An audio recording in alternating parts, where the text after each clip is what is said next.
karon nga impeachment mga sukit tig paminaw labihan ka thrilling kayo. Gumikan kay lahi man mga higala panahon sa kang kanhi presidente Irap Estrada. Din kadtong impeachment bakigalan wa to mahuman. Kay nag-hook out man ang mga tao, nag-hook out man ang prosecution at the time. Ang kang Corona sad nahuman, pero dili inana ka bindirahay o mga senador, kay katos Corona magod Chief Justice mga higala, wa say ingon ta influence nga to sa mga tao, di magod to politician si Corona day. Lahi man yung politician good karon, namay ni Sara, doon na mag mga kuan ba? Doon na mga higalay kinini ang mga followers, doon na mga supporters, muna nakalainan aniron. So, ang nahitabo, si Frank Drilon gani, daw mihatag to siya mahigala og warning nga kinalan ayuhon ang impeachment ni Vice President Sara Duterte kay kuno basig mapariha atong kang Irap. Straight to the point. Basig mapariha kang Irap kuno. Pero kana mga higalag mapariha kang Irap walay effect. Ngano man, kato kang Irap wa man to matiwas. Tungod man to mahigala kay do na to envelope nga gustong pablihan nga ni object mahigala ang defense nga dili ablihan paghiman-himan day wala man day suod tong Clarex. Pero mo to hinungdan nga nag-hook out ang mga membro sa prosecution panel, nag-hook out sila si at the time ang hilingig tong prosecution sa una kay ang leader at mahigala ang lead counsel si Joker Arroyo man. Banggiitan to. Amot ka kani kasi Jelbilo Istro man karon day no moy lead counsel. Sa una katos Joker Arroyo proven gito maayo kay practicing lawyer gito.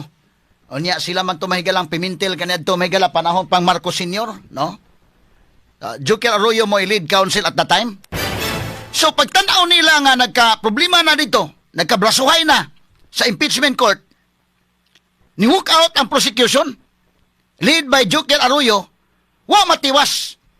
Pag-hook out adto mga higala hasta ang mga senator judges, ko kinumdo mo, bida, apil pa to gani mga higala si TC Aquino Orita, nagkuan man, kinini ang sayo-sayo mga dito mga higala sa hawanan sa Senado.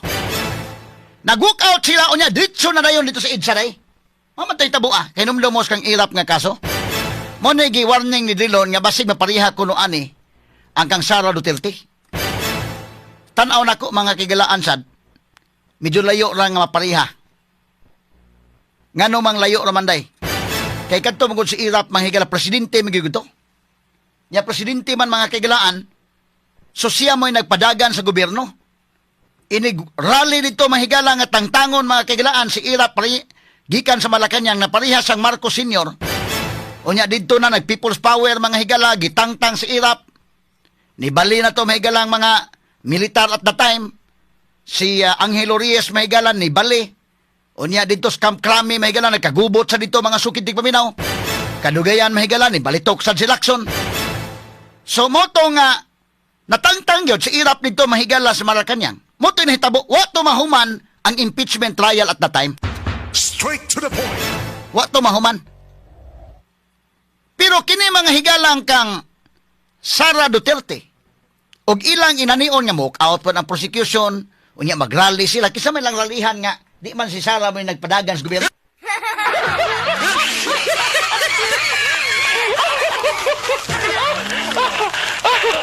Masabot yung may galaki ng kang Drilon sa may galang mga pamahayag sa usa ka interview. Sagol sa niya. Sagol pa okyab sa niya. In fairness, may galan Frank Drilon ha. Okay naman si Frank Drilon sa bisita ko na to din mga kahigalaan og ato panahon mudagan pa ni mahigala ari man kanunay ko maka-interview anig face to face gyud. Mayo man sa Drilon sad, mayo manubag sad mga higala.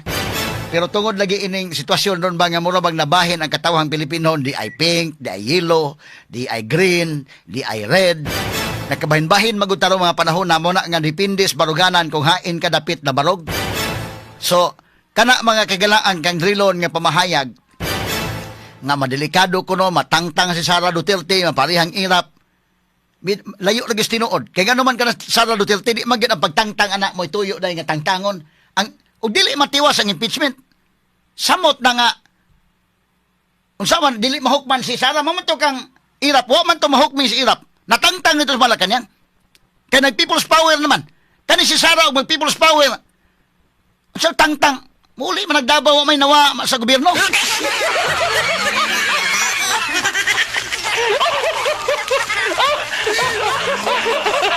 Why nawa sa gobyerno?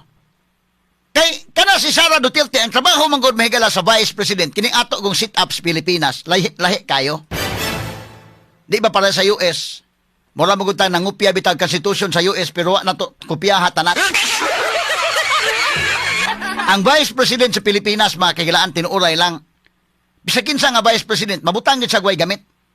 Ang iya ra gyud gamit mahigala spare tire ra gyud siya unless tagaan sa cabinet position at the mercy ra pod siya sa presidente kung muhatag o di ba?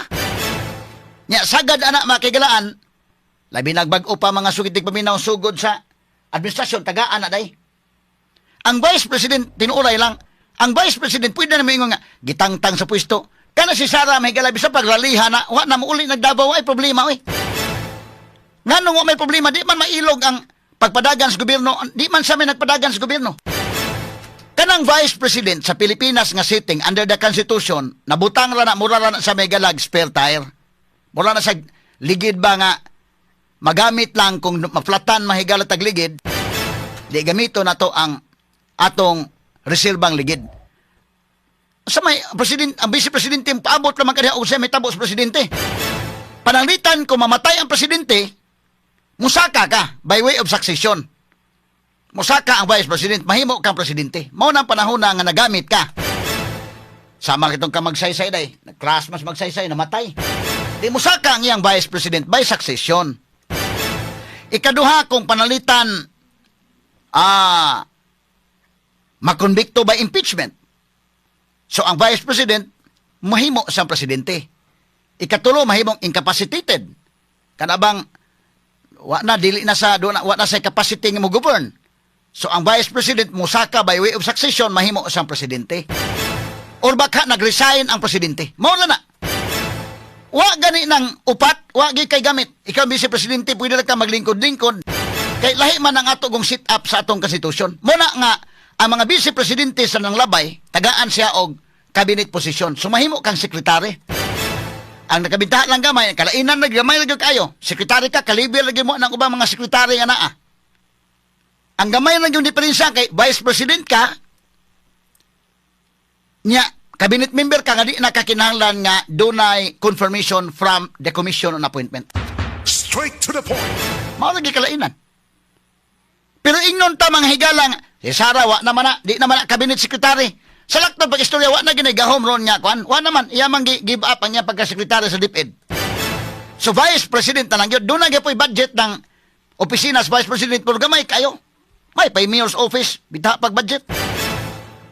Kana igo na gid pagbuhi sa iya mga staff. Nga naa diha. Wa na ilain. Ang nagpadagan sa gobyerno ang presidente, ang executive department, may galapin agis presidente. Munang lahi ang epekto sama ni Irap nga gitangtang si Irap by way of people's power at that time, kay tangtang sa Malacañang, pulihan yun siya. Doon ay dakong epekto. So ni Sakatos Gloria Macapagal-Arroyo, gipapanumpa may galang former Chief Justice Hilario Davide, nahimo siyang Presidente Gloria. Wa na si Irap. So nausab yun ang dagan sa gobyerno, kay lahi na may ni-govern. Kining kang Sara, og imong tangtangon si Sara dia, dili matiwas ko ng impeachment. Ibutang talang kay kuno mag-walk out mahigala ana mapaliha kang Irap layo kay tinuod. Kay mag-walk out nga di mahuman ang impeachment. Sa ato pa mawagtang ralihan si Sara dito sa may mawa nga wa di man sa may nagpadagan sa gobyerno. Unya dili mahuman advantage pa inong Sara ng kalakiha kay ngano di man mahukman mahigala nga konbikto siya o di sa mahukman konbikto makadagan sa 2028. Straight to the point. Actually tinuray lang mga higala. Kadi na lang kita mag-guangod, straight to the point ng atong program. Kini kong impeachment ni Vice President Sara Duterte, di man ko niingon nga tuyo pagtangtang niya. Kay tinuray lang, nganong tangtangon pa man ni mo nang umanay functions gobyerno, di man sa may padagan sa gobyerno. Di man niya, ako i-describe si Sara, under sa Constitution para sa yon sabtong tanan, daw sama siya sa ligid sa jeep, nga bitay, kay reserva lang siya kung dunay ma-flat nga ligid. Ha? So, selector, way gamit. kuyog-kuyog lang na siya diha sa jeep, na kuyog-kuyog na jeep, gibitay-bitay ra. Mo na siya vice president. Usa pa may imong tangtangon, ana. May nag-function na naa. Bisag tangtangon pa ni mo nang gibitay-bitay, ni gindagan niya pong jeep.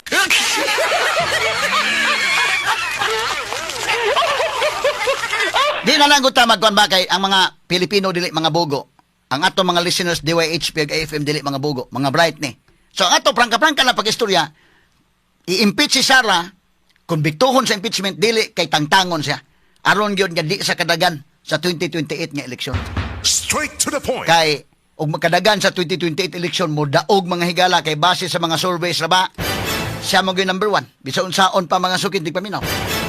Unya ang rating mga higala sa tanan officials gobyerno bisag unsa na nila mahigalag daot si Sara Duterte, siya pinakataas og rating sa tanan nga officials gobyerno, siya gyapon pinakataas og rating. So delikado og di ni kapugnan mga higala, maparihan ni sa IFM nga mapugnan pa ni.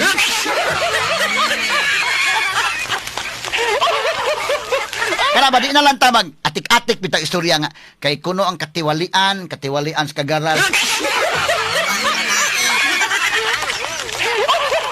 Kay ang taong bayan kay og katiwalian pa mahigala ipatas na ang para nako magod. Sige, imbisigaran na Sara, ako uyon ko imbisigaran na. Pero ayaw kalimting flood control sad. Kay nga to accountability man ka. Unya hilas man paminaon nga perti nimong gusto nimong gukuron tong confidential fund si Sara Duterte unya imong gipiyong imong mata ining flood control nga trilyon eh. Pinakadakong kawat ni.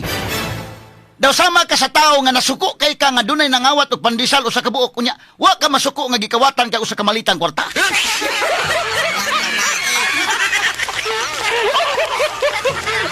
Mana para nako ba? Para patas ba? Gusto magigata higala og accountability. Okay, imbestigaran na Sara. Pero ayaw kalimting flood control kay labi na karon matag higayon nga kuan dito sa EDSA gani day. Nagbaha na pod. Dili sa ato mahigalag muuwan gamay mo baha dayon. Kaning mga naanang nanimuyo anang Mananga River, kanang naa sa Butuanon River, kanang naa sa Kutkut River.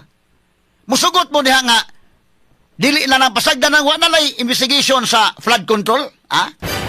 Kay karon tinuoy pagkaprangka pag-istorya humana.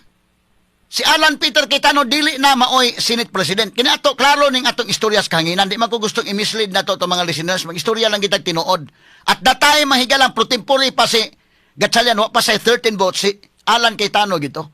Karon dili na. Ila na. Si Win Gatchalian na mauna president ron. Si Tulfo mauna mahigala maoy Senate Blue Ribbon Committee Chairman. Pero ngano mo may schedule sa investigation sa flood control? Karon na noon nga sila na gyud klaro. Ngano wa man? Kaniadto mahigalang hanapas dispanas, ha? Ngano wa pa man karon? Ang atong tuyo ba sige? Kang Sara Duterte do na nay mga schedule kanos mga higala ang impeachment, okay. Pero patas ta nga mo tan-aw. I hope ang mga naminaw na turon ba? Labi na mahigala unta ang supposedly mohatag og moral compass atong nasod. Ang mohatag og moral compass atong nasod. Naminaw na turon, daghamay naminaw to mga kaparian ron. Abot na ka mga obispo og naminaw ba mga higala? Ang ato ba? Dili na to piyungon ang atong mata sa mas dakong kawat. Unya abli ang atong mata sa gamay-gamaying kawat. Kung doon na mga ikawat. Patas na to kay mahimo man ta mahigalang selective. Ang ato mahigalang pagukod ini kalakiha. Ngilad paminaon nga doy na nangawat og pandisal maogi imong gukuron suko kay ka. Unya doon na nangawat o sa kamalitang kwarta wa ka masuko.